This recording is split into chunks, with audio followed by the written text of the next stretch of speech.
الحمد للہ رب العالمین والصلاة والسلام علی سید المرسلین اما بعد فاعوذ باللہ من الشیطان الرجیم بسم اللہ الرحمن الرحیم۔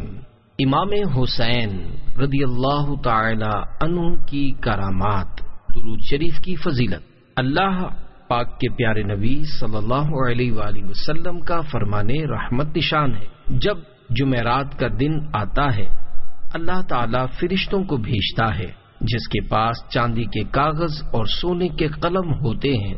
وہ لکھتے ہیں کہ کون یوم جمعرات اور شب جمعہ مجھ پر کثرت سے درود پاک پڑھتا ہے۔ صلو علی الحبیب صلی اللہ تعالی علی محمد۔ ولادت با کرامت۔ امام عالی مقام امام حسین رضی اللہ تعالی عنہ سراپا کرامت تھے۔ آپ کی ولادت با سعادت بھی با کرامت ہے۔ سیدنا امام حسین رضی اللہ تعالی عنہ کی ولادت با سعادت 5 شعبان المعظم سن 4 ہجری کو مدینہ منورہ زادہ اللہ شرفا و تعظیما میں ہوئی۔ حضرت سیدی عارف باللہ نور الدین عبد الرحمن جامی رحمت اللہ تعالی علیہ شواہد النبوہ میں فرماتے ہیں، منقول ہے کہ امام پاک رضی اللہ تعالی عنہ کی مدت حمل 6 ماہ ہے۔ حضرت سیدنا یحییٰ علی نبینا والی صلاۃ والسلام اور امام علی مقام امام حسین رضی اللہ تعالی عنہ کے علاوہ کوئی ایسا بچہ زندہ نہ رہا جس کی مدت حمل 6 ماہ ہوئی ہو۔ واللہ تعالی اعلم۔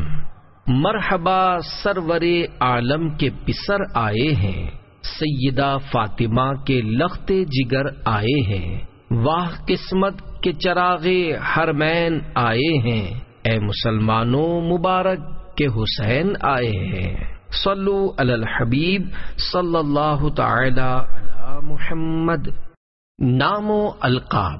آپ رضی اللہ تعالی عنہ کا مبارک نام حسین، کنیت ابو عبداللہ اور القاب سبط رسول اللہ اور ریحانۃ الرسول یعنی رسول کے پھول ہے۔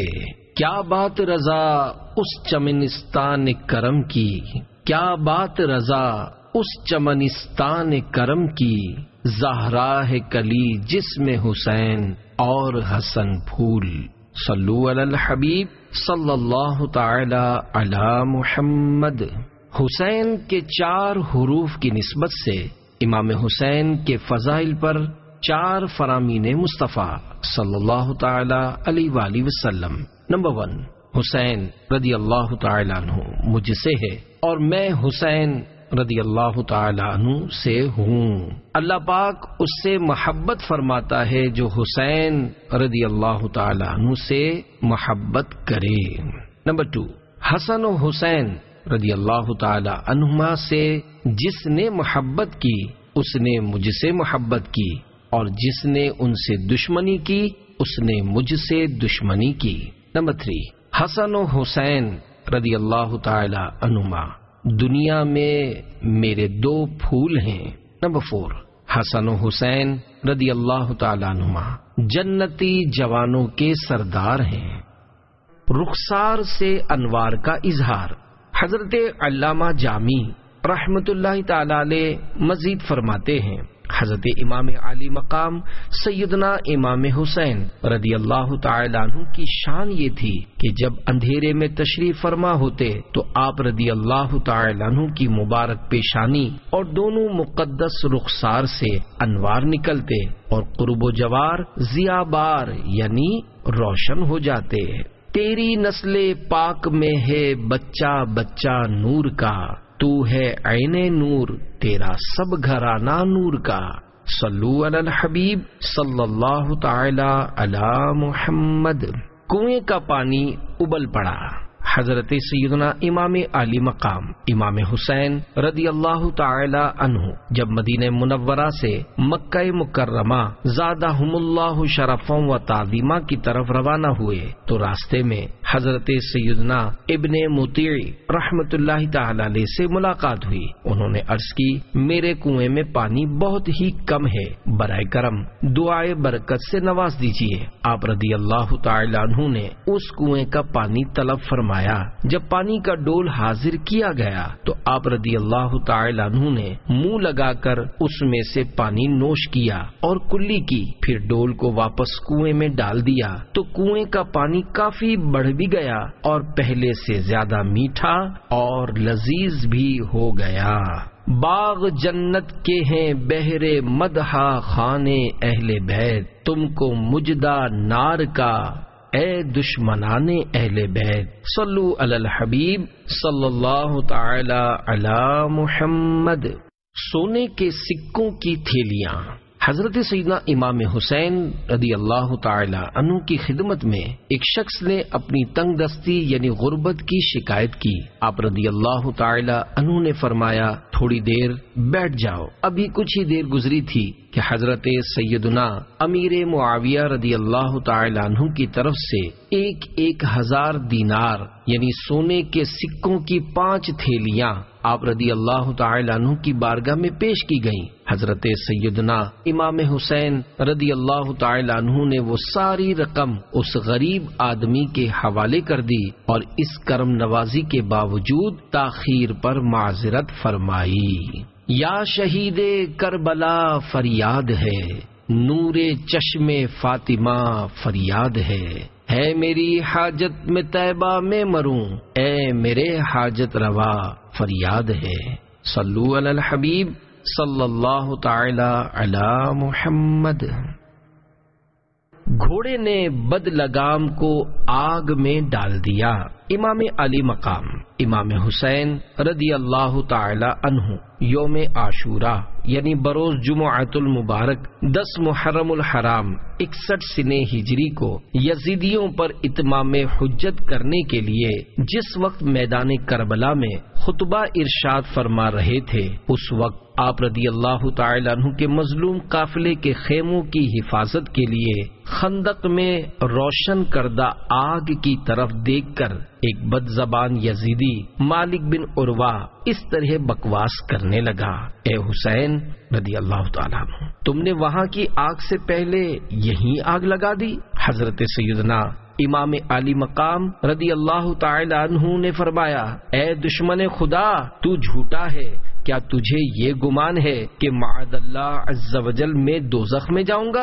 امام علی مقام رضی اللہ تعالی عنہ کے قافلے کے ایک جانثار جوان حضرت سیدنا مسلم بن اوجسا رضی اللہ تعالی عنہ نے حضرت امام علی مقام رضی اللہ تعالی عنہ سے اس منہ پھٹ بد لگام کے منہ پر تیر مارنے کی اجازت طلب کی۔ حضرت امام علی مقام رضی اللہ تعالی عنہ نے یہ فرما کر اجازت دینے سے انکار کیا کہ ہماری طرف سے حملے کا آغاز نہیں ہونا چاہیے۔ پھر امام حسین رضی اللہ تعالی عنہ نے دست دعا بلند کر کے عرض کی، اے رب قہار عز و جل، اس نابکار کو عذاب نار سے قبل بھی اس دنیائے ناپائیدار میں آگ کے عذاب میں مبتلا فرما۔ فوراً دعا مستجاب یعنی قبول ہوئی اور اس کے گھوڑے کا پاؤں زمین کے ایک سوراخ پر پڑا، جس سے گھوڑے کو جھٹکا لگا اور بے ادب و گستاخ یزیدی گھوڑے سے گرا۔ اس کا پاؤں رکاب میں الجھا، گھوڑا اسے گھسیٹتا ہوا دوڑا اور آگ کی خندق میں ڈال دیا اور بدنصیب آگ میں جل کر بھسم ہو گیا۔ امام حسین رضی اللہ تعالی عنہ نے سجدہ شکر ادا کیا، حمد الہی بجا لائے اور عرض کی، یا اللہ عز و جل تیرا شکر ہے کہ تو نے آل رسول کے گستاخ کو سزا دی۔ اہل بیت پاک سے بے باکیاں گستاخیاں، لعنت اللہ علیکم دشمنان اہل بیت۔ سیاہ بچھو نے ڈنک مارا۔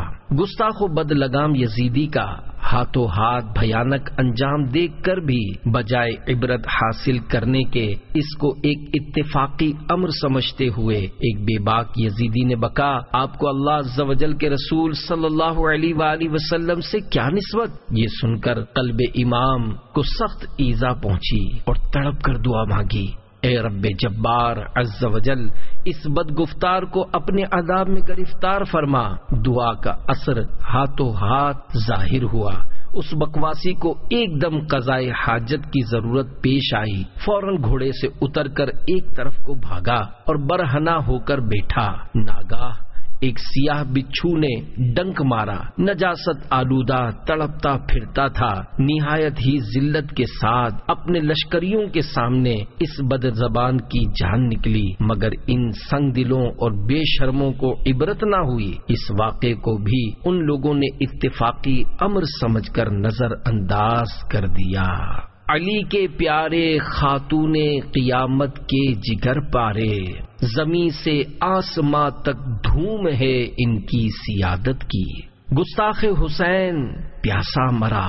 یزیدی فوج کا ایک سخت دل مزنی شخص امام حسین رضی اللہ تعالی عنہ کے سامنے آ کر یوں بکنے لگا، دیکھو تو صحیح دریائے فرات کیسا موجے مار رہا ہے، خدا کی قسم تمہیں اس کا ایک قطرہ بھی نہ ملے گا اور تم یوں ہی پیاسے ہلاک ہو جاؤ گے۔ امام عالی مقام امام حسین رضی اللہ تعالی عنہ نے بارگاہ رب الانام عز وجل میں عرض کی، یا اللہ عز وجل اس کو پیاسا مار۔ امام حسین رضی اللہ تعالی عنہ کی دعا مانگتے ہی اس بے حیا مزنی کا گھوڑا بدک کر دوڑا، مزنی پکڑنے کے لیے اس کے پیچھے بھاگا۔ پیاس کا غلبہ ہوا، اس شدت کی پیاس لگی کہ العطش العطش یعنی ہائے پیاس پکارتا تھا، مگر پانی جب اس کے منہ سے لگاتے تھے تو ایک قطرہ بھی نہ پی سکتا تھا، یہاں تک کہ اسی شدت پیاس میں تڑپ تڑپ کر مر گیا۔ ہاں مجھ کو رکھو یاد میں حیدر کا پسر ہوں، اور باغ نبوت کے شجر کا میں ثمر ہوں، میں دیدہ ہمت کے لیے نور نظر ہوں، پیاسا ہوں مگر ساقی کوثر کا پسر ہوں۔ کرامات اتمام حجت کی کڑی تھی۔ پیارے پیارے اسلامی بھائیوں، دیکھا آپ نے امام عالی مقام امام حسین رضی اللہ تعالی عنہ کی شان عالی کس قدر عظمت والی ہے۔ معلوم ہوا کہ خداوند غفور عز و جل کو امام پاک رضی اللہ تعالی عنہ کی بے ادبی قطعا نامنظور ہے، اور آپ رضی اللہ تعالی عنہ کا بدگو دونوں جہاں میں مردود اور مطرود یعنی دھتکارا ہوا ہے۔ گستاخان حسین کو دنیا میں بھی دردناک سزاؤں کا سامنا ہوا، اور اس میں یقیناً بڑی عبرت ہے۔ صدر الافاضل حضرت علامہ مولانا سید محمد نعیم الدین مراد آبادی رحمت اللہ تعالی علیہ بعض گستاخان حسین کے ہاتھوں ہاتھ ہونے والے عبرت ناک بد انجام کے واقعات نقل کرنے کے بعد تحریر فرماتے ہیں، فرزند رسول کو یہ بات بھی دکھا دینی تھی کہ اس کی مقبولیت بارگاہ حق پر ان کے قرب و منزلت پر جیسی کہ نصوص قصیرہ و احادیث شہیرہ شاہد ہیں، ایسے ہی ان کے خوارق و کرامات بھی گواہ ہیں۔ اپنے اس فضل کا عملی اظہار بھی اتمام حجت کے سلسلے کی ایک کڑی تھی کہ اگر تم آنکھ رکھتے ہو تو دیکھ لو کہ جو ایسا مستجاب الدعوات یعنی جس کی دعا قبول ہوتی ہے، اس کے مقابلے میں آنا خدا عز و جل سے جنگ کرنا ہے۔ اس کا انجام سوچ لو اور باز رہو، مگر شرارت کے مجسمے اس سے بھی سبق نہ لے سکے، اور دنیا ناپائیدار کی حرص کا بھوت جو ان کے سروں پر سوار تھا اس نے انہیں اندھا بنا دیا۔ نور کا ستون اور سفید پرندے۔ امام عالی مقام امام حسین رضی اللہ تعالی عنہ کی شہادت کے بعد آپ کے سر منور سے متعدد کرامات کا ظہور ہوا۔ اہل بیت علیہم رضوان کے قافلے کے بقیہ افراد 11 محرم الحرام کو کوفہ پہنچے، جبکہ شہدائے کربلا علیہم رضوان کے مبارک سر ان سے پہلے ہی وہاں پہنچ چکے تھے۔ امام عالی مقام امام حسین رضی اللہ تعالی عنہ کا سر انور رسوائے زمانہ یزیدی بدبخت خولی بن یزید کے پاس تھا۔ یہ مردود رات کے وقت کوفہ پہنچا۔ قصر امارت یعنی گورنر ہاؤس کا دروازہ بند ہو چکا تھا۔ یہ سر انور کو لے کر اپنے گھر آ گیا۔ ظالم نے سر انور کو بے ادبی کے ساتھ زمین پر رکھ کر ایک بڑا برتن اس پر الٹ کر اس کو ڈھانپ دیا اور اپنی بیوی نوار کے پاس جا کر کہا میں تمہارے لیے زمانے بھر کی دولت لایا ہوں، وہ دیکھ حسین بن علی رضی اللہ تعالی عنہ کا سر تیرے گھر پر پڑا ہے۔ وہ بگڑ کر بولی تجھ پر خدا عز و جل کی مار، لوگ تو سیم و زر لائے اور تو فرزند رسول کا مبارک سر لایا ہے، خدا عز و جل کی قسم اب میں تیرے ساتھ کبھی نہ رہوں گی۔ نوار یہ کہہ کر اپنے بچھونے سے اٹھی اور جدھر سر انور تشریف فرما تھا ادھر آ کر بیٹھ گئی۔ اس کا بیان ہے خدا عز و جل کی قسم میں نے دیکھا کہ ایک نور برابر آسمان سے اس برتن تک مثل ستون چمک رہا تھا اور سفید پرندے اس کے ارد گرد منڈلا رہے تھے۔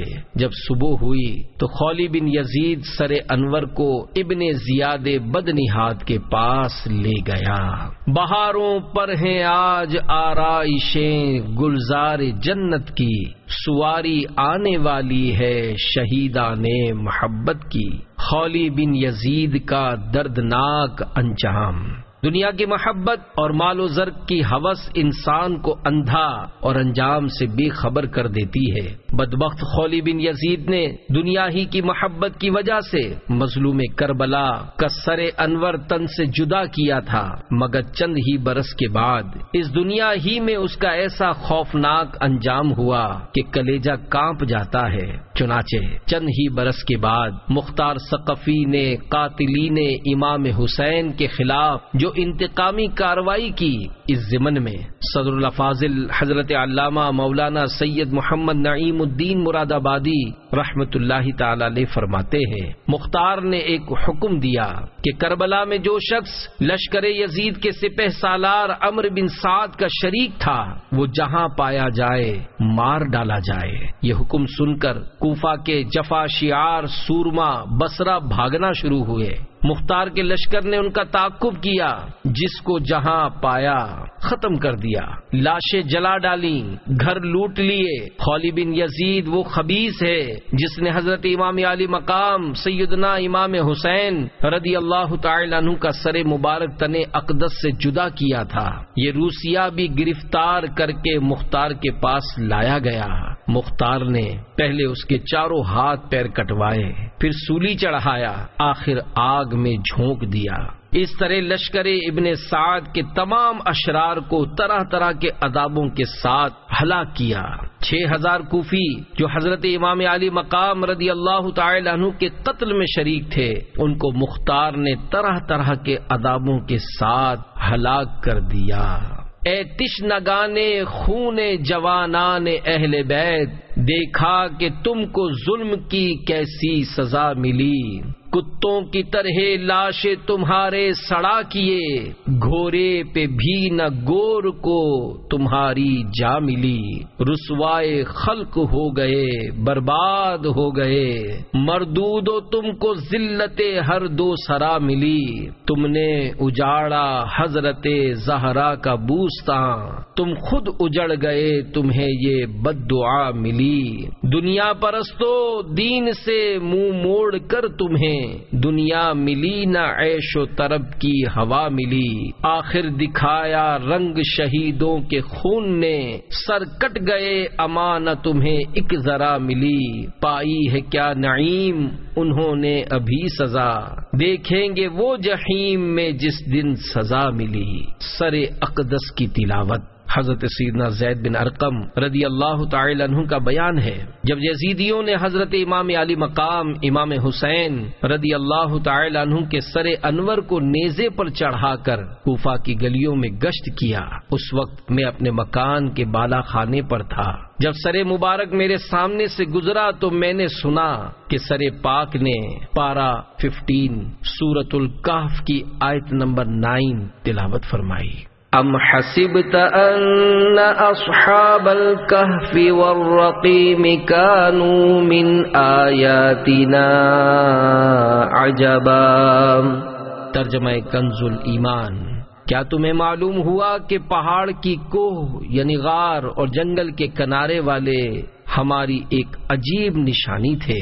اسی طرح ایک دوسرے بزرگ رحمت اللہ تعالی علیہ نے فرمایا کہ جب یزیدیوں نے سر مبارک کو نیزے سے اتار کر ابن زیاد بدنہاد کے محل میں داخل کیا تو آپ رضی اللہ تعالی عنہ کے مقدس ہونٹ ہل رہے تھے اور زبان اقدس پر پارہ 13 سورہ ابراہیم کی آیت نمبر 42 کی تلاوت جاری تھی۔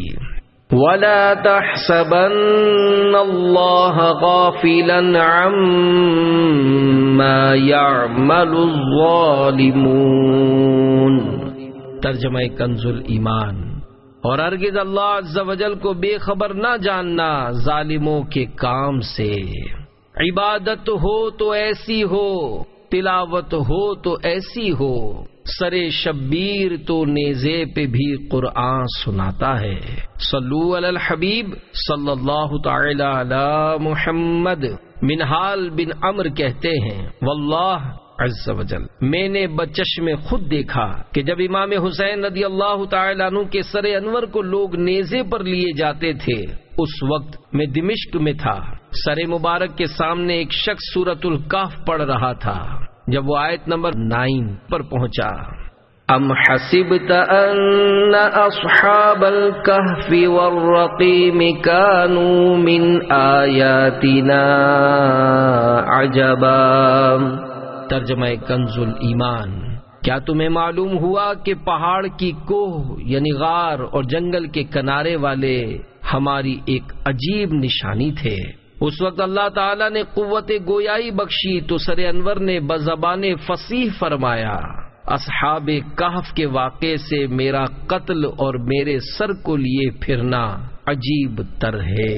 سر شہیدان محبت کے ہیں نیزوں پر بلند، اور اونچی کی خدا نے عز و شان اہل بیت۔ پیارے پیارے اسلامی بھائیوں، صدر اللہ فاضل حضرت علامہ مولانا سید محمد نعیم الدین مراد آبادی رحمت اللہ تعالی علیہ اپنی کتاب سوانح کربلا میں یہ حکایت نقل کرنے کے بعد فرماتے ہیں، در حقیقت بات یہی ہے کیونکہ اصحاب کہف پر کافروں نے ظلم کیا تھا اور حضرت امام علی مقام رضی اللہ تعالی عنہ کو ان کے نانا جان صلی اللہ علیہ وآلہ وسلم کی امت نے مہمان بنا کر بلایا، پھر بے وفائی سے پانی تک بند کر دیا۔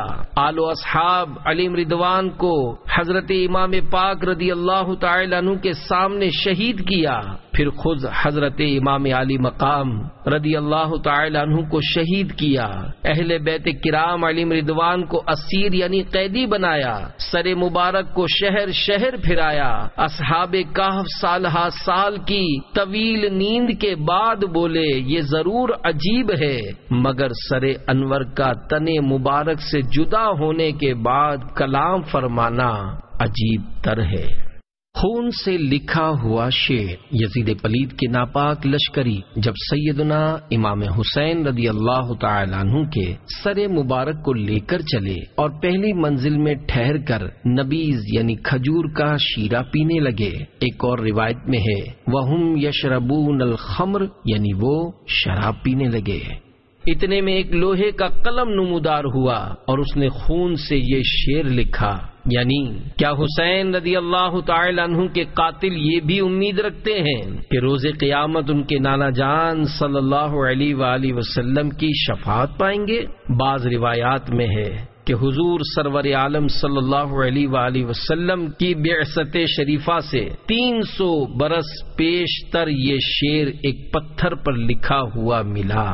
سر انور کی کرامت سے راہب کا قبول اسلام۔ ایک راہب نصرانی نے دیر یعنی گرجا گھر سے سر انور دیکھا تو پوچھا، بتایا، کہا تم برے لوگ ہو، کیا 10,000 اشرفیاں لے کر اس پر راضی ہو سکتے ہو کہ ایک رات یہ سر میرے پاس رہے؟ ان لالچیوں نے قبول کر لیا۔ راہب نے سر مبارک دھویا، خوشبو لگائی، رات بھر اپنی ران پر رکھے دیکھتا رہا، ایک نور بلند ہوتا پایا۔ راہب نے وہ رات رو کر کاٹی، صبح اسلام لایا اور گرجا گھر اس کا مال و متاع چھوڑ کر اپنی زندگی اہل بیت علیہم رضوان کی خدمت میں گزار دی۔ دولت دیدار پائی پاک جانے بیچ کر، کربلا میں خوب ہی چمکی دکانیں اہل بیت۔ صلو علی الحبیب صلی اللہ تعالی علی محمد۔ درہم و دینار ٹھیکریاں بن گئے، یزیدیوں نے لشکر امام علی مقام رضی اللہ تعالی عنہ اور ان کے خیموں سے جو درہم و دینار لوٹے تھے اور جو راہب سے لیے تھے ان کو تقسیم کرنے کے لیے جب تھیلیوں کے منہ کھولے تو کیا دیکھا کہ وہ سب درہم و دینار ٹھیکریاں بنے ہوئے تھے، اور ان کے ایک طرف پارہ 13 سورہ ابراہیم کی آیت نمبر 42 وَلَا تَحْسَبَنَّ اللَّهَ غَافِلًا عَمَّا يَعْمَلُ الظَّالِمُونَ، ترجمہ کنز ایمان، اور ہرگز اللہ عز و جل کو بے خبر نہ جاننا ظالموں کے کام سے۔ اور دوسری طرف پارہ 19 سورۃ الشعراء کی آیت نمبر 227 تحریر تھی، وَسَيَعْلَمُ الَّذِينَ ظَلَمُوا أَيَّ مُنقَلَبٍ يَنقَلِبُونَ، ترجمہ کنز ایمان، اور اب جانا چاہتے ہیں ظالم کے کس کروٹ پر پلٹا کھائیں گے۔ تم نے اجاڑا حضرت زہرا کا بوستان، تم خود اجڑ گئے، تمہیں یہ بد دعا ملی، رسوائے خلق ہو گئے، برباد ہو گئے، مردود و تم کو ذلت ہر دو سرا ملی۔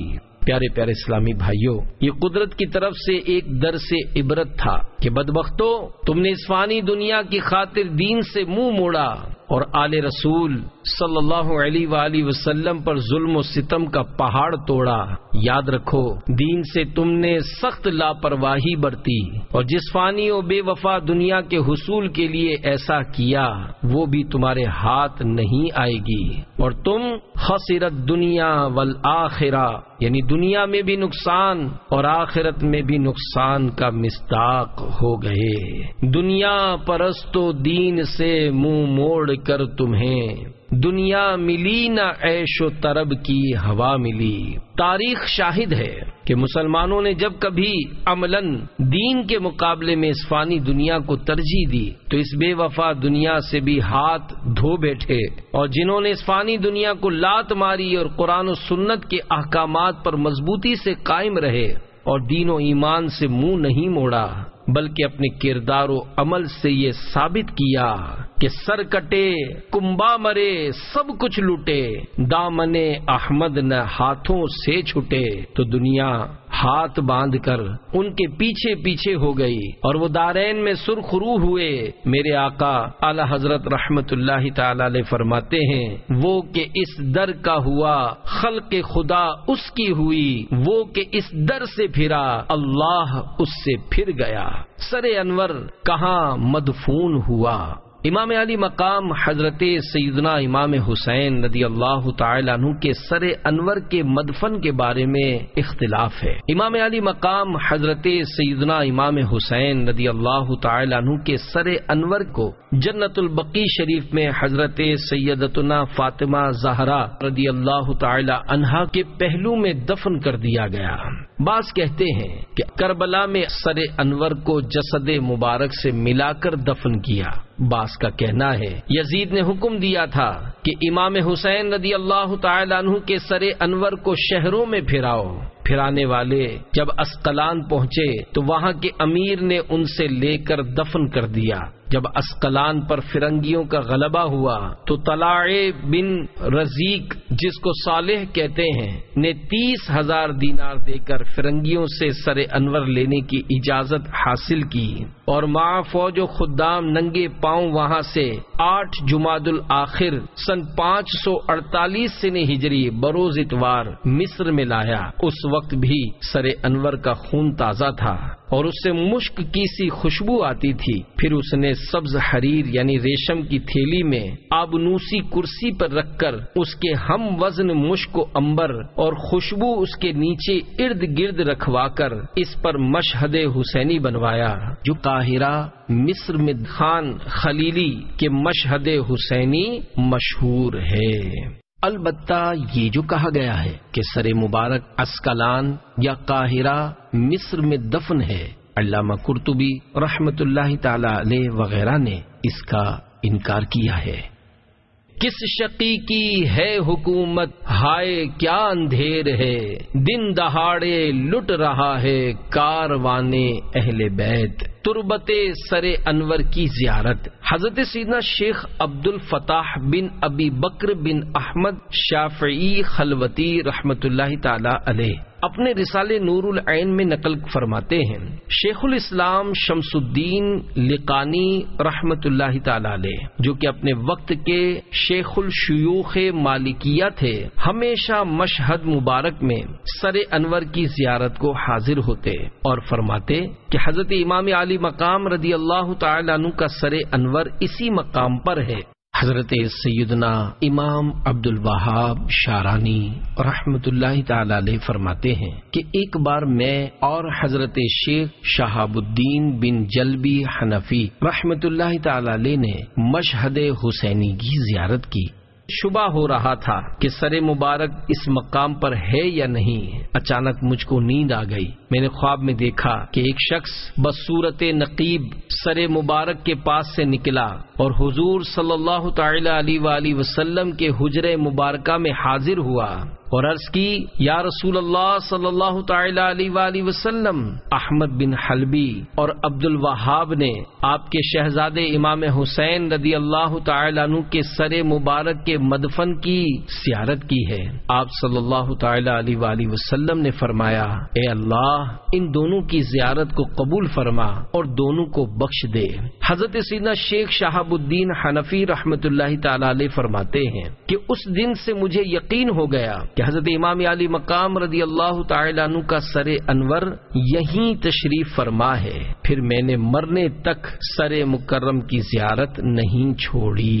ان کی پاکی کا خدائے پاک کرتا ہے بیاں، آیا تطہیر سے ظاہر ہے شان اہل بیت۔ سر انور سے سلام کا جواب۔ حضرت سیدنا شیخ خلیل ابی الحسن تمارسی رحمت اللہ تعالی علیہ سر انور کی زیارت کے لیے جب مشہد مبارک کے پاس حاضر ہوتے ہیں تو عرض کرتے، السلام علیکم، اور فوراً جواب سنتے، وعلیک السلام یا ابا الحسن۔ ایک دن سلام کا جواب نہ پایا، حیران ہوئے اور زیارت کر کے واپس آ گئے۔ دوسرے روز پھر حاضر ہو کر سلام کیا تو جواب پایا۔ عرض کی، یا سیدی کل جواب سے مشرف نہ ہوا، کیا وجہ تھی؟ فرمایا، اے ابو الحسن، کل اس وقت میں اپنے نانا جان رحمت عالمیان صلی اللہ علیہ وآلہ وسلم سے باتوں میں مشغول تھا۔ جدا ہوتی ہیں جانے جسم سے، جانا سے ملتے ہیں، ہوئی ہے کربلا میں گرم مجلس سے وصل و فرقت کی۔ شیخ کریم الدین خلوتی رحمت اللہ تعالی علیہ فرماتے ہیں، میں نے رسول اللہ صلی اللہ علیہ وآلہ وسلم کی اجازت سے اس مقام کی زیارت کی ہے۔ اسی منظر پہ ہر جانب سے لاکھوں کی نگاہیں ہیں، اسی عالم کو آنکھیں تک رہی ہیں ساری خلقت کی۔ سر انور کی عجیب برکت منقول ہے۔ مصر کے سلطان ملک ناصر کو ایک شخص کے متعلق اطلاع دی گئی کہ یہ شخص جانتا ہے کہ اس محل میں خزانہ کہاں دفن ہے مگر بتاتا نہیں۔ سلطان نے اگلوانے کے لیے اس کی تعذیب یعنی اذیت دینے کا حکم دیا۔ متولی تعذیب یعنی اذیت دینے پر معمور شخص نے اس کو پکڑا اور اس کے سر پر خنافس یعنی گبریلے لگائے اور اس پر قرمز یعنی ایک طرح کے ریشم کے کیڑے ڈال کر کپڑا باندھ دیا۔ یہ وہ خوفناک اذیت و عقوبت ہے کہ اس کو ایک منٹ بھی انسان برداشت نہیں کر سکتا۔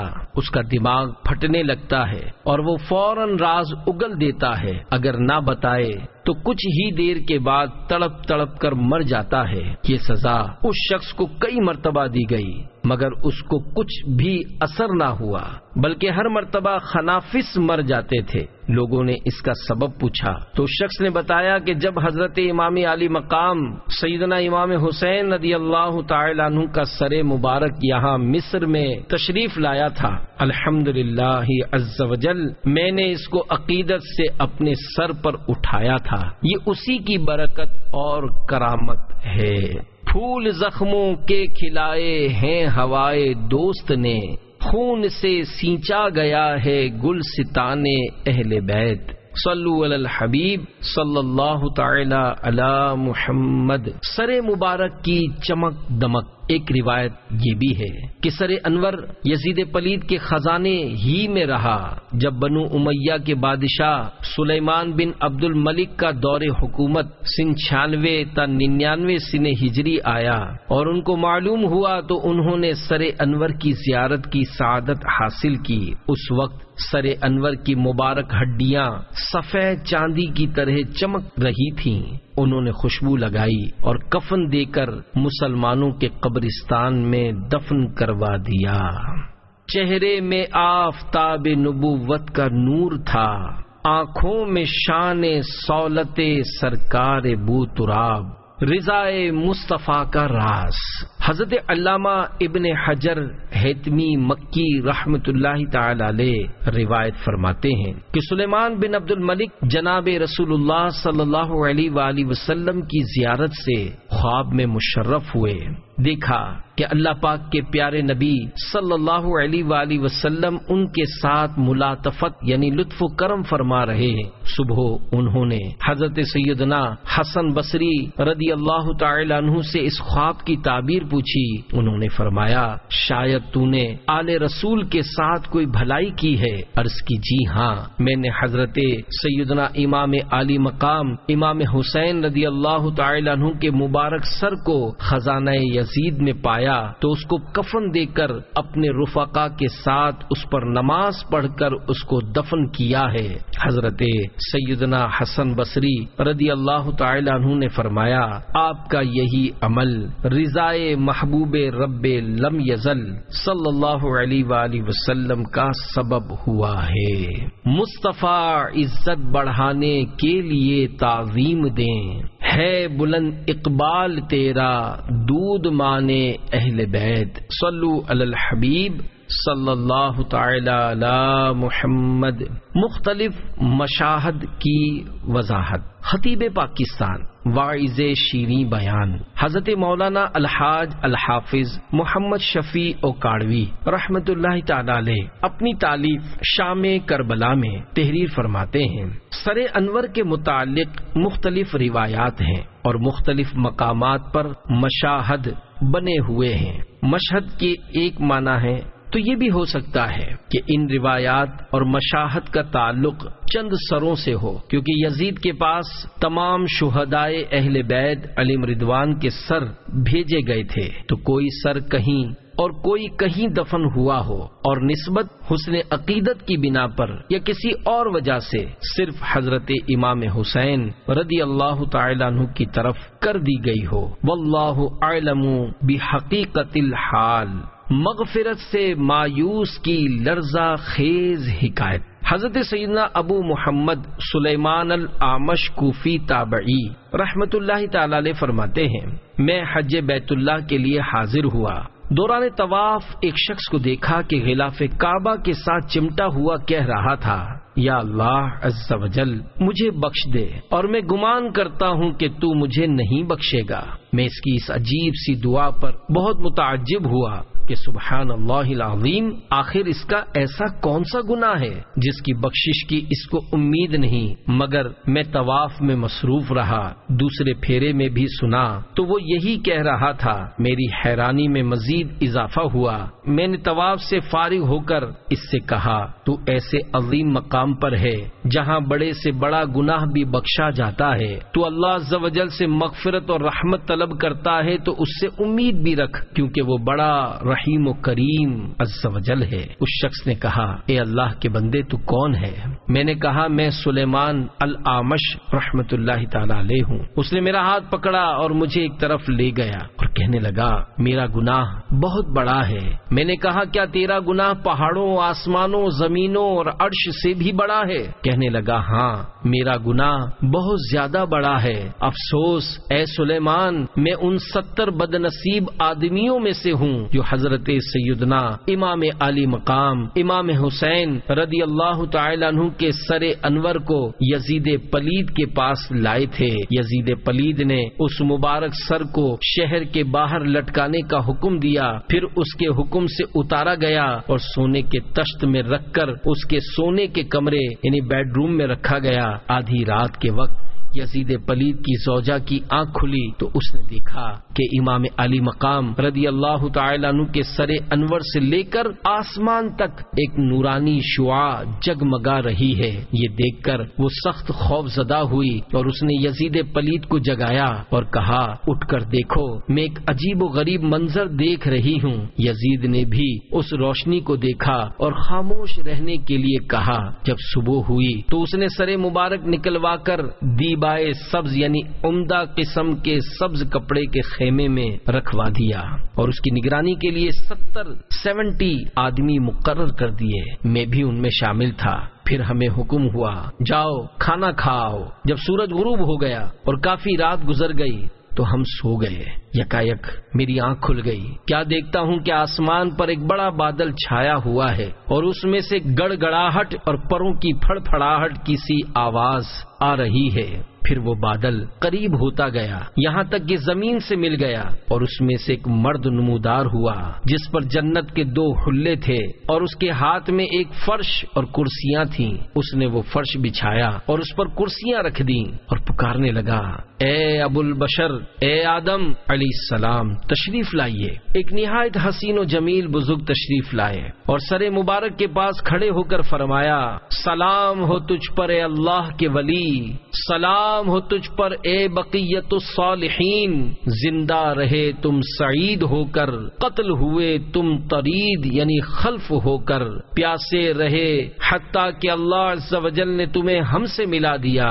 اللہ عز و جل تم پر رحم فرمائے اور تمہارے قاتل کے لیے بخشش نہیں، تمہارے قاتل کے لیے کل قیامت کے دن دوزخ کا بہت برا ٹھکانہ ہے۔ یہ فرما کر وہ ان کرسیوں میں سے ایک کرسی پر تشریف فرما ہو گئے۔ پھر تھوڑی دیر کے بعد ایک اور بادل آیا، وہ بھی اسی طرح زمین سے مل گیا اور میں نے سنا کہ ایک منادی نے ندا کی اے نبی اللہ، اے نوح علیہ السلام، تشریف لائیے۔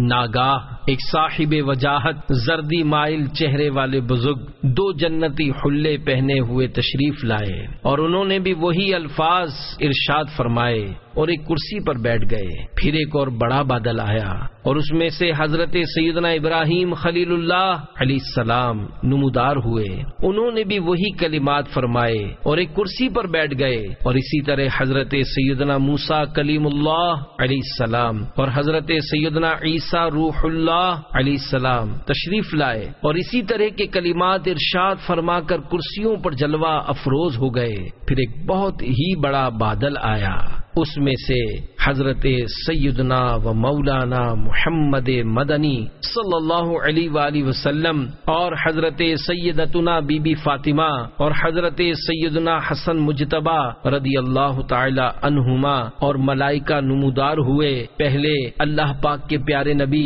صلی اللہ علیہ وآلہ وسلم سر انور کے پاس تشریف لے گئے اور سر مبارک کو سینے سے لگایا اور بہت روئے۔ پھر حضرت سیدتنا فاطمہ رضی اللہ تعالی عنہا کو دیا، انہوں نے بھی سینے سے لگایا اور بہت روئیں۔ پھر حضرت سیدنا آدم صفی اللہ علیہ السلام نے اللہ پاک کے پیارے نبی صلی اللہ علیہ وآلہ وسلم کے پاس آ کر یوں تعزیت کی السلام علی الولد الطیب، السلام علی الخلق الطیب، اعظم اللہ اجرک و احسن عزاءک فی ابنک الحسین۔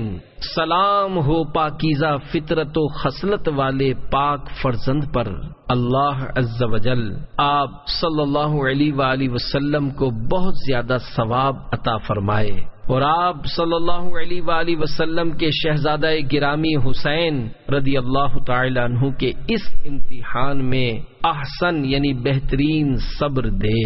اسی طرح حضرت سیدنا نوح نجی اللہ علیہ السلام، حضرت سیدنا ابراہیم خلیل اللہ علیہ السلام، حضرت سیدنا موسیٰ علیہ السلام، حضرت سیدنا عیسیٰ روح اللہ علیہ السلام نے بھی تعزیت فرمائی۔ پھر اللہ پاک کے پیارے نبی صلی اللہ علیہ وآلہ وسلم نے چند کلمات ارشاد فرمائے۔ پھر ایک فرشتے نے نبی پاک صلی اللہ علیہ وآلہ وسلم کے قریب آ کر عرض کی اے ابو القاسم صلی اللہ علیہ وآلہ وسلم، اس واقعے ہائلہ سے ہمارے دل پاش پاش ہو گئے ہیں۔ میں آسمان دنیا پر موکل ہوں۔ اللہ تعالیٰ نے مجھے آپ صلی اللہ علیہ وآلہ وسلم کی اطاعت کا حکم دیا ہے۔ اگر آپ صلی اللہ علیہ وآلہ وسلم مجھے حکم فرمائیں تو میں ان لوگوں پر آسمان ڈھا دوں اور ان کو تباہ و برباد کر دوں۔ پھر ایک اور فرشتے نے آ کر عرض کی، اے ابو القاسم صلی اللہ علیہ وآلہ وسلم، میں دریاؤں پر موکل ہوں۔ اللہ پاک نے مجھے آپ صلی اللہ علیہ وآلہ وسلم کی اطاعت کا حکم دیا ہے۔ اگر آپ صلی اللہ علیہ وآلہ وسلم فرمائیں تو میں ان پر طوفان برپا کر کے ان کو تہس نہس کر دوں۔ اللہ پاک کے پیارے نبی صلی اللہ علیہ وآلہ وسلم نے فرمایا، اے فرشتوں، ایسا کرنے سے باز رہو۔ حضرت سیدنا حسن مجتبی رضی اللہ تعالی عنہ نے سوئے ہوئے چوکیداروں کی طرف اشارہ کرتے ہوئے بارگاہ رسالت صلی اللہ علیہ وآلہ وسلم میں عرض کی، نانا جان، یہ جو سوئے ہوئے ہیں یہی وہ لوگ ہیں جو میرے بھائی حسین رضی اللہ تعالی عنہ کے سر انور کو لائے ہیں اور یہی نگرانی پر بھی مقرر ہیں۔ تو اللہ پاک کے پیارے نبی صلی اللہ علیہ وآلہ وسلم نے فرمایا، اے میرے رب کے فرشتوں، میرے بیٹے کے قتل کے بدلے میں ان کو قتل کر دو۔ تو خدا کی قسم، میں نے دیکھا کہ چند ہی لمحوں میں میرے سب ساتھی ذبح کر دیے گئے۔ پھر ایک فرشتہ مجھے ذبح کرنے کے لیے بڑھا تو میں نے پکارا، اے ابو القاسم صلی اللہ علیہ وآلہ وسلم، مجھے بچائیے اور مجھ پر رحم فرمائیے، اللہ عز و جل آپ پر رحم فرمائے۔ تو آپ صلی اللہ علیہ وآلہ وسلم نے فرشتے سے فرمایا، اسے رہنے دو۔ پھر آپ صلی اللہ علیہ وآلہ وسلم نے میرے قریب آ کر فرمایا، تو ان 70 آدمیوں میں سے ہے جو سر لائے تھے؟ میں نے عرض کی، جی ہاں۔ بس آپ صلی اللہ علیہ وآلہ وسلم نے اپنا ہاتھ مبارک میرے کندھے میں ڈال کر مجھے منہ کے بل گرا دیا اور فرمایا، اللہ عز و جل تجھ پر نہ رحم کرے اور نہ تجھے بخشے، اللہ عز و جل تیری ہڈیوں کو نارے دوزخ میں جلائے۔ تو یہ وجہ ہے کہ میں اللہ عز و جل کی رحمت سے نا امید ہوں۔ یہاں یہ یاد رکھیں کہ بہرحال ہر گناہ کی توبہ کا حکم ہے اور وہ مقبول بھی ہو سکتی ہے۔ یہاں خواب میں قبول نہ ہونے کے متعلق سختی اور ڈانٹ ڈپٹ کے لیے ہے، ورنہ خواب کی اپنی بات حجت یعنی دلیل نہیں۔ باغ جنت چھوڑ کر آئے ہیں محبوب خدا، اے زہے قسمت تمہاری کشتگانے اہل بیت، حب جاہ و مال۔ پیارے پیارے اسلامی بھائیوں، حب جاہ و مال بہت ہی برا وبال ہے۔ میرے پیارے اللہ پاک کے پیارے نبی صلی اللہ علیہ وآلہ وسلم کا فرمانے عالی شان ہے، 2 بھوکے بھیڑیے بکریوں میں چھوڑ دیے جائیں، وہ اتنا نقصان نہیں پہنچاتے جتنا کہ مال مرتبہ کا لالچ انسان کے دین کو نقصان پہنچاتا ہے۔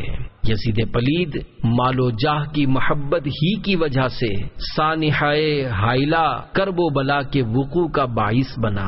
اس ظالم بد انجام کو امام علی مقام سیدنا امام حسین رضی اللہ تعالی عنہ کی ذات گرامی سے اپنے اقتدار کو خطرہ محسوس ہوتا تھا۔ حالانکہ سیدنا امام علی مقام رضی اللہ تعالی عنہ کو دنیائے ناپائیدار کے اقتدار سے کیا سروکار۔ آپ رضی اللہ تعالی عنہ تو کل بھی امت مسلمہ کے دلوں کے تاجدار تھے، آج بھی ہیں اور رہتی دنیا تک رہیں گے۔ نہ ہی شمر کا وہ ستم رہا، نہ یزید کی وہ جفا رہی، جو رہا تو نام حسین کا، جسے زندہ رکھتی ہے کربلا۔ دنیا کی محبت ہر برائی کی جڑ ہے۔ حضرت سیدنا حسن بصری رضی اللہ تعالی عنہ سے مروی ہے کہ دنیا کی محبت ہر برائی کی جڑ ہے۔ یزید پلید کا دل چونکہ دنیا ناپائیدار کی محبت سے سرشار تھا، اس لیے وہ شہرت و اقتدار کی ہوس میں گرفتار ہو گیا۔ اپنے انجام سے غافل ہو کر اس نے امام علی مقام اور آپ کے رفقا علیم رضوان کے خون ناحق سے اپنے ہاتھوں کو رنگ لیا۔ جس اقتدار کی خاطر اس نے کربلا میں ظلم و ستم کی آندھیاں چلائیں، وہ اقتدار اس کے لیے کچھ زیادہ ہی ناپائیدار دیندار ثابت ہوا۔ بدنصیب یزید صرف 3 برس 6 ماہ تخت حکومت پر شیطنت یعنی شرارت و خباثت کر کے ربیع الاول 64 سنہ ہجری کو ملک شام کے شہر حمص کے علاقے ہوارین میں 39 سال کی عمر میں مر گیا۔ وہ تخت ہے کس قبر میں، وہ تاج کہاں ہے، اے خاک بتا زور یزید آج کہاں ہے۔ ابن زیاد کا دردناک انجام۔ یزید پلید کی وہ چنڈال چوکڑی جس نے میدان کربلا میں گلشن رسالت کے مدنی پھولوں کو خاک و خون میں تڑپایا تھا، ان کا بھی عبرتناک انجام ہوا۔ یزید پلید کے بعد سب سے بڑا مجرم کوفہ کا گورنر عبید اللہ ابن زیاد تھا۔ اسی بدنہاد کے حکم پر امام علی مقام رضی اللہ تعالی عنہ اور آپ کے اہل بیت کرام علیہم رضوان کو ظلم و ستم کا نشانہ بنایا گیا تھا۔ نیرنگی دنیا کا تماشا دیکھیے کہ مختار ثقفی کی ترکیب سے ابراہیم بن مالک اشتر کی فوج کے ہاتھوں دریائے فرات کے کنارے صرف 6 برس کے بعد یعنی 10 محرم الحرام 67 سنہ ہجری کو ابن زیاد بدنہاد انتہائی ذلت کے ساتھ مارا گیا۔ لشکریوں نے اس کا سر کاٹ کر ابراہیم کو پیش کر دیا اور ابراہیم نے مختار کے پاس کوفہ بھجوا دیا۔ جب سرے محشر وہ پوچھیں گے بلا کے سامنے، کیا جواب جرم دو گے تم خدا کے سامنے۔ رونے والا کوئی نہ تھا۔ دارالعمارت کوفہ کو آراستہ کیا گیا اور اسی جگہ ابن زیاد بدنہاد کا سر ناپاک رکھا گیا جہاں 6 برس قبل امام علی مقام رضی اللہ تعالی عنہ کا سر پاک رکھا گیا تھا۔ اس بدنصیب پر رونے والا کوئی نہیں تھا بلکہ اس کی موت پر جشن منایا جا رہا تھا۔ ابن زیاد کی ناک میں سانپ۔ امارہ بن عمیر سے مروی ہے کہ جب عبید اللہ ابن زیاد کا سر مع اس کے ساتھیوں کے سروں کے لا کر رکھا گیا تو میں ان کے پاس گیا، اچانک غل پڑ گیا۔ آیا میں نے دیکھا کہ ایک سانپ آ رہا ہے، سب سروں کے بیچ میں ہوتا ہوا ابن زیاد کے ناپاک نتنوں میں داخل ہو گیا اور تھوڑی دیر ٹھہر کر چلا گیا حتیٰ کہ غائب ہو گیا۔ پھر غل پڑا، آیا 2 یا 3 بار ایسا ہی ہوا۔ یزیدیوں کی لاشیں گھوڑوں کی ٹاپوں تلے۔ ابن زیاد ابن سعد شمر قیس ابن اشعث کندی خولی ابن یزید سنان ابن انس نخعی عبداللہ ابن قیس یزید بن مالک اور باقی تمام اشقیاء یعنی بدبخت لوگ جو حضرت سیدنا امام علی مقام رضی اللہ تعالی عنہ کے قتل میں شریک تھے اور سعی یعنی کوشش کرنے والے تھے، طرح طرح کی عقوبتوں یعنی اذیتوں سے قتل کیے گئے اور ان کی لاشیں گھوڑے کی ٹاپوں سے پامال کرائی گئیں۔ کب تلک تم حکومت پہ اتراؤ گے، کب تک آخر غریبوں کو تڑپاؤ گے، ظالموں بعد مرنے کے پچھتاؤ گے، تم جہنم کے حقدار ہو جاؤ گے۔ سچ ہے کہ برے کام کا انجام برا ہے۔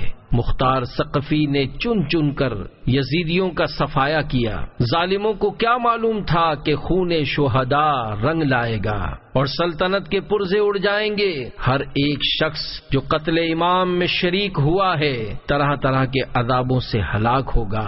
وہی فرات کا کنارہ ہوگا، وہی عاشورہ کا دن، وہی ظالموں کی قوم ہوگی اور مختار کے گھوڑے انہیں روندتے ہوں گے۔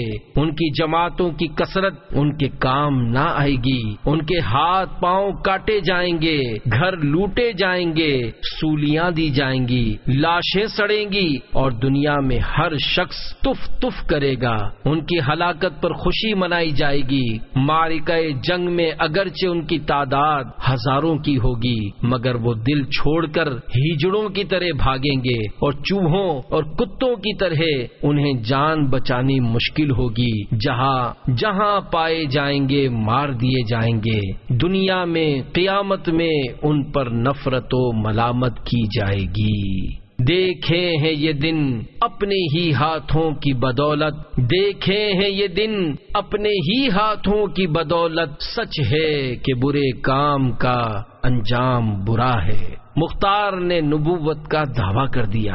پیارے پیارے اسلامی بھائیوں، اپنے بارے میں اللہ عز و جل کی خفیہ تدبیر کو کوئی نہیں جانتا کہ کیا ہے۔ مختار ثقفی، جس نے قاتلین حسین کو چن چن کر مارا اور محبین حسین کے دل جیتے، مگر اس پر شقاوت ازلی یعنی بدبختی غالب ہوئی اور اس نے نبوت کا دعویٰ کر دیا اور کہنے لگا میرے پاس وحی آتی ہے۔ وسوسہ، اتنا زبردست محب اہل بیت کس طرح گمراہ ہو کر مرتد ہو سکتا ہے؟ کیا کسی جھوٹے نبی کو بھی ایسے شاندار کارنامے کرنے کی توفیق حاصل ہو سکتی ہے؟ وسوسے کا علاج اللہ عز و جل بے نیاز ہے۔ اس کی خفیہ تدبیر سے ہم سبھی کو ڈرنا چاہیے کہ نہ جانے ہمارا اپنا کیا بنے گا۔ دیکھیے، شیطان بھی بہت زبردست عالم و فاضل اور عابد و زاہد تھا۔ اس نے ہزاروں برس عبادت کی تھی، مگر شقاوت ازلی غالب آئی اور وہ کافر و ملعون ہو گیا۔ بلعم بن باعورا بھی بہت بڑا عالم، عابد و زاہد اور مستجاب الدعوات تھا۔ اس کو اسم اعظم کا علم تھا، اپنی جگہ بیٹھ کر روحانیت کے سبب عرش اعظم کو دیکھ لیا کرتا تھا، مگر شقاوت ازلی جب غالب آ گئی تو بے ایمان ہو کر مر گیا اور کتے کی شکل میں داخلے جہنم ہوگا۔ ابن سقا، جو کہ ذہین ترین عالم و مناظر تھا، مگر وقت کے غوث کی بے ادبی کا مرتکب ہو گیا، بالآخر نصرانی شہزادی کے عشق میں مبتلا ہو کر نصرانی مذہب قبول کرنے کے بعد ذلت کی موت مر گیا۔ اللہ تعالیٰ نے اپنے حبیب حضرت محمد مصطفیٰ صلی اللہ تعالی علیہ وآلہ وسلم کو وحی فرمائی کہ میں نے یحییٰ بن زکریا علیہ السلام کے عوض 70,000 افراد مارے تھے اور تمہارے نواسے کے بدلے 1,40,000 ماروں گا۔ تو تاریخ شاہد ہے کہ حضرت یحییٰ بن زکریا علیہ السلام کے خون ناحق کا بدلہ لینے کے لیے اللہ تعالیٰ نے بخت نصر جیسے ظالم کو متعین کیا جو خدائی کا دعویٰ کرتا تھا۔ اسی طرح حضرت امام عالی مقام رضی اللہ تعالیٰ عنہ کے خون ناحق کا بدلہ لینے کے لیے اللہ تعالیٰ نے مختار ثقفی جیسے کذاب کو مقرر فرمایا۔ اللہ تعالیٰ کی مصلحتیں خود وہی جانتا ہے، وہ اپنی مشیت سے ظالموں کے ذریعے بھی ظالموں کو ہلاک کرتا ہے۔ چنانچہ پارہ 8 سورۃ الانعام آیت نمبر 129 میں ارشاد ہوتا ہے، وَكَذَلِكَ نُوَلِّي بَعْضَ الظَّالِمِينَ بَعْضًا بِمَا كَانُوا يَكْسِبُونَ۔ ترجمہ کنز ایمان۔ اور یوں ہی ہم ظالموں میں ایک کو دوسرے پر مسلط کرتے ہیں بدلہ ان کے کیے کا۔ اللہ پاک کے پیارے نبی صلی اللہ علیہ وآلہ وسلم فرماتے ہیں، بے شک اللہ عز و جل اس دین اسلام کی مدد فاجر یعنی بدکار آدمی کے ذریعے سے بھی کرا لیتا ہے۔ اللہ کی خفیہ تدبیر سے ڈرنا چاہیے۔ ہمیں ہر وقت اللہ عز و جل کی خفیہ تدبیر سے ڈرتے رہنا چاہیے۔ اپنی علمیت، شان و شوکت اور جسمانی طاقت پر گھمنڈ سے بچنا اور چرب زبانی اور پھوں پھاں سے پرہیز کرنا ضروری ہے کہ نامعلوم علم الہی عز و جل میں ہمارا کیا مقام ہو۔ کہیں ایسا نہ ہو کہ ایمان برباد ہو جائے۔ ایمان کی حفاظت کے لیے کڑھنے کا ذہن بنانے، عشق مصطفیٰ و صحابہ و اہل بیت پانے، دینی معلومات بڑھانے، اپنے آپ کو برائیوں سے بچانے، نیکیاں اپنانے اور خوب ثواب کمانے کی خاطر تمام اسلامی بھائیوں کو چاہیے کہ ہر ماہ کم از کم 3 دن کے لیے دعوت اسلامی کے سنتوں کی تربیت کے قافلوں میں عاشقان رسول کے ساتھ سنتوں بھرا سفر فرمائیں۔ اسلامی بھائی روزانہ غور و فکر کے ذریعے 72 نیک کام اور اسلامی بہنیں 63 نیک کام کا رسالہ پر کر کے اپنے تنظیمی ذمہ دار کو جمع کروائیں۔ یا اللہ عز و جل شاہ خیر الانام، صحابہ کرام، شہید مظلوم، امام عالی مقام اور جملہ شہیدان و اسیران کربلا صلی اللہ علیہ وآلہ وسلم و علیم رضوان کا واسطہ ہمارا ایمان سلامت رکھ، ہمیں قبر و حشر میں امان بخش اور ہماری بے حساب مغفرت فرما۔ یا اللہ عز و جل ہمیں زیر گنبد خضرا جلوہ محبوب صلی اللہ علیہ وآلہ وسلم میں ایمان و عافیت کے ساتھ شہادت، جنت البقیع میں مدفن اور جنت الفردوس میں اپنے پیارے حبیب صلی اللہ تعالی علیہ وآلہ وسلم کا پڑوس نصیب فرما۔ آمین بجاہ النبی الامین صلی اللہ تعالی علیہ وآلہ وسلم۔ مشکلیں حل کر شہ مشکل کشا کے واسطے، کربلائیں رد شہید کربلا کے واسطے۔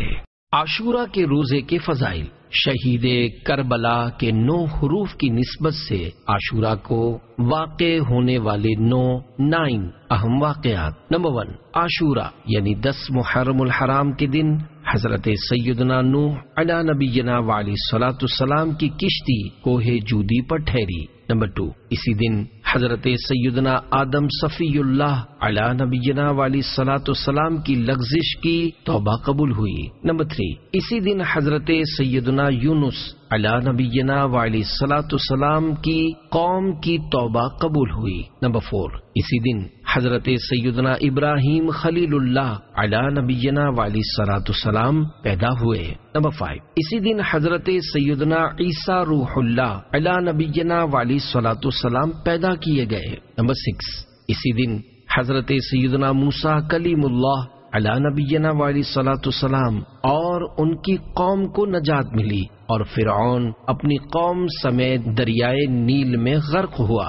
نمبر 7، حضرت سیدنا یوسف علی نبینا وعلیہ الصلوۃ والسلام کو قید خانے یعنی جیل سے رہائی ملی۔ نمبر 8، اسی دن حضرت سیدنا یونس علی نبینا وعلیہ الصلوۃ والسلام مچھلی کے پیٹ سے نکالے گئے۔ نمبر 9، سیدنا امام حسین رضی اللہ تعالی عنہ کو ماں شہزادگان و رفقا 3 دن بھوکا پیاسا رکھنے کے بعد اسی عاشورے کے روز میدان کربلا میں نہایت بے رحمی کے ساتھ شہید کیا گیا۔ یا حسین کے 6 حروف کی نسبت سے محرم الحرام اور عاشورہ کے روزوں کے 6 یعنی 6 فضائل۔ نمبر 1، اللہ پاک کے پیارے نبی صلی اللہ علیہ وآلہ وسلم فرماتے ہیں رمضان کے بعد محرم کا روزہ افضل ہے اور فرض کے بعد افضل نماز صلاۃ اللیل یعنی رات کے نوافل ہیں۔ نمبر 2، اللہ پاک کے پیارے نبی صلی اللہ علیہ وآلہ وسلم کا فرمان رحمت نشان ہے، محرم کے ہر دن کا روزہ 1 مہینے کے روزوں کے برابر ہے۔ نمبر 3، حضرت سیدنا عبداللہ ابن عباس رضی اللہ تعالی عنہما کا ارشاد گرامی ہے، رسول اللہ صلی اللہ تعالی علیہ وآلہ وسلم جب مدینۃ المنورہ زادہ اللہ شرفا و تعظیما میں تشریف لائے، یہود کو عاشورے کے دن روزہ دار پایا تو ارشاد فرمایا یہ کیا دن ہے کہ تم روزہ رکھتے ہو؟ عرض کی یہ عظمت والا دن ہے کہ اس میں موسیٰ علیہ الصلوۃ والسلام اور ان کی قوم کو اللہ پاک نے نجات دی اور فرعون اور اس کی قوم کو ڈبو دیا، لہذا موسیٰ علیہ الصلوۃ والسلام نے بطور شکرانہ اس دن کا روزہ رکھا تو ہم بھی روزہ رکھتے ہیں۔ ارشاد فرمایا ہم موسیٰ علیہ الصلوۃ والسلام کے تم سے زیادہ حقدار ہیں، تو سرکار مدینہ صلی اللہ تعالی علیہ وآلہ وسلم نے خود بھی روزہ رکھا اور اس کا حکم بھی فرمایا۔ نمبر 4، حضرت سیدنا عبداللہ ابن عباس رضی اللہ تعالی عنہما فرماتے ہیں کہ میں نے اللہ پاک کے پیارے نبی صلی اللہ علیہ وآلہ وسلم کو کسی دن کے روزے کو اور دن پر فضیلت دے کر جستجو فرماتے نہ دیکھا مگر یہ کہ عاشورہ کا دن اور یہ کہ رمضان کا مہینہ۔ نمبر 5، اللہ پاک کے پیارے نبی صلی اللہ علیہ وآلہ وسلم نے ارشاد فرمایا، یوم عاشورہ کا روزہ رکھو اور اس میں یہودیوں کی مخالفت کرو، اس سے پہلے یا بعد میں بھی ایک دن کا روزہ رکھو۔ عاشورہ کا روزہ جب بھی رکھیں تو ساتھ ہی 9ویں یا 11ویں محرم الحرام کا روزہ بھی رکھ لینا بہتر ہے۔ نمبر 6 یعنی 6 حضرت سیدنا ابو قتادہ رضی اللہ تعالی عنہ سے روایت ہے، رسول اللہ صلی اللہ تعالی علیہ وآلہ وسلم فرماتے ہیں، مجھے اللہ پر گمان ہے کہ عاشورہ کا روزہ 1 سال قبل کے گناہ مٹا دیتا ہے، سارا سال آنکھیں دکھیں نہ بیمار ہو۔ مفسر شہیر حکیم الامت حضرت مفتی احمد یار خان رحمت اللہ تعالی علیہ فرماتے ہیں، محرم کی 9ویں اور 10ویں کو روزہ رکھے تو بہت ثواب پائے گا۔ بال بچوں کے لیے 10ویں محرم کو خوب اچھے اچھے کھانے پکائے تو انشاءاللہ عز و جل سال بھر تک گھر میں برکت رہے گی۔ بہتر ہے کہ کھچڑا پکا کر حضرت شہید کربلا سیدنا امام حسین رضی اللہ تعالیٰ عنہ کی فاتحہ کرے، بہت مجرب یعنی مؤثر و آزمودہ ہے۔ اللہ پاک کے پیارے نبی صلی اللہ تعالیٰ علیہ وآلہ وسلم نے ارشاد فرمایا، جو شخص یوم عاشورہ اسمد سرما آنکھوں میں لگائے تو اس کی آنکھیں کبھی بھی نہ دکھیں گی۔ صلو علی الحبیب صلی اللہ تعالیٰ علی محمد۔ کربلا والوں کے غم کے متعلق ایک اہم فتویٰ رضویہ میں موجود ایک سوال مع جواب کا خلاصہ ملاحظہ فرمائیے۔ سوال: اہل سنت و جماعت کو عشرہ محرم الحرام میں رنج و غم کرنا جائز ہے یا نہیں؟ جواب: کون سا سنی ہوگا جسے واقعہ حائلہ کربلا یعنی کربلا کے خوفناک قصے کا غم نہیں، یا اس کی یاد سے اس کا دل محزون یعنی رنجیدہ اور آنکھ پرنم یعنی اشکبار نہیں۔ ہاں، مصائب یعنی مصیبتوں میں ہم کو صبر کا حکم فرمایا ہے۔ جزا فضا یعنی رونے پیٹنے کو شریعت منع فرماتی ہے، اور جسے واقعی دل میں غم نہ ہو اسے جھوٹا اظہار غم ریا ہے، اور قصدن غم آوری و غم پروری یعنی جان بوجھ کر غم کی کیفیت پیدا کرنا اور غم پالے رہنا خلاف رضا ہے۔ جسے اس کا غم نہ ہو اسے بے غم نہ رہنا چاہیے، بلکہ اس غم نہ ہونے کا غم چاہیے کہ اس کی محبت ناقص ہے، اور جس کی محبت ناقص اس کا ایمان ناقص۔ اعلی حضرت امام احمد رضا خان علیہ رحمت الرحمن فرماتے ہیں، ذکر شہادت میں نہ ایسی باتیں کہی جائیں جس میں ان کی بے قدری یا توہین نکلتی ہو۔